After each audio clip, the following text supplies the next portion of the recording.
Worth it nga ba talaga pumunta sa dream place sa City of Dreams? Well mga Mima, napanood lang din namin to sa TikTok kaya na-curious kami pero to be honest, panoorin niyo muna ito bago kayo mag-book.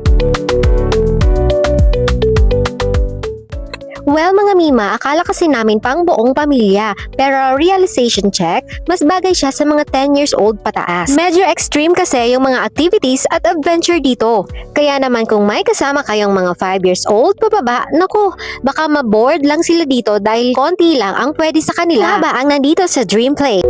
Well, may mountain climbing, stairway to heaven, at yung mahabang slide na ewan ko na lang kung hindi kakabahan. At meron din pala kaming sinry na movie clips na 4D pero climax lang ang piniplay nila in less than mga 10 to 20 minutes siguro. Expectation ko pa naman parang Disneyland na may mga mascot na nagpapakita sa loob pero plot twist, ang mga mascot pala ay pang birthday party lang at exclusive lang sa mga nagbook ng event. In fairness, inside 20 minutes naikot na namin yung buong place nang halos walang ginagawa. Sinubukan din namin yung cookie making pero super bilis lang din naman talaga. Pero kailangan nyo din magpa-sked ahead of time dahil may kanya-kanyang schedule sila. And kapag naluto na nga yung cookie mo, hindi naman yung ginawa mo ang ibibigay nila sa'yo dahil ang ibibigay nila is yung nauna nang gumawa ng cookie. Which is parang hindi maganda kasi yung ginawa mong cookie is hinawak-hawakan mo na ng kamay.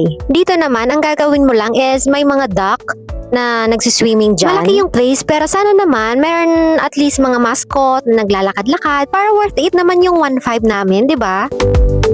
At finally, ito lang yung natry ng aking 4-year-old na anak na maliit na slide which is kapag nag-slide ka walang haharang sa'yo ng mga cotton balls kaya masakit sa puwet. What if yung malaking slide at mahaba pa walang ganon na mga cotton balls na sasalos sa'yo sa baba?